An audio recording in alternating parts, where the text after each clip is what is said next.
qu'est-ce que toi, à qui tu conseillerais de faire ce choix justement d'être auteur hybride et quels conseils tu donnerais pour justement prendre cette voie-là si une personne décide je veux être auteur hybride. En fait, il faut être d'accord avec ses propres souhaits et ses propres motivations, en sachant de pourquoi tu veux le faire.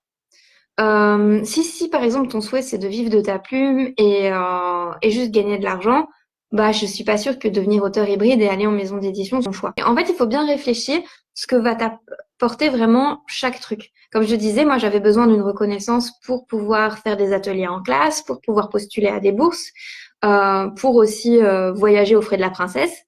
Voilà, j'étais claire dans mes objectifs.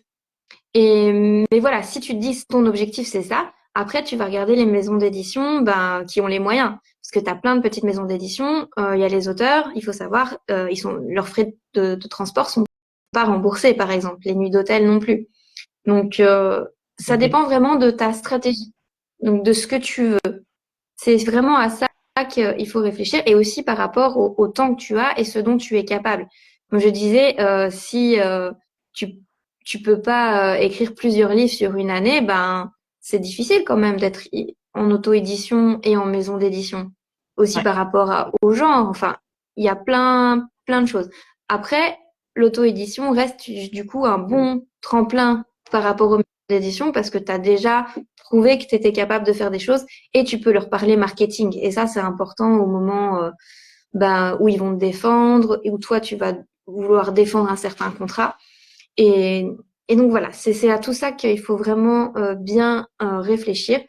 Et oui, vraiment en termes de timing, sachant que bah, du coup, pour la maison d'édition, c'est vraiment le temps que tu vas passer à écrire le manuscrit et à le corriger qui vont compter, mais tu Hmm. vas pas avoir tout le temps que tu consacres à tes enfin, si à tes bêta lecteurs, oui, mais tu veux dire, après, tu vois, À la la partie mise en de page, graphisme, ouais, pourcentage graphiste, tout ça, c'est pas toi qui gères les allers-retours, etc.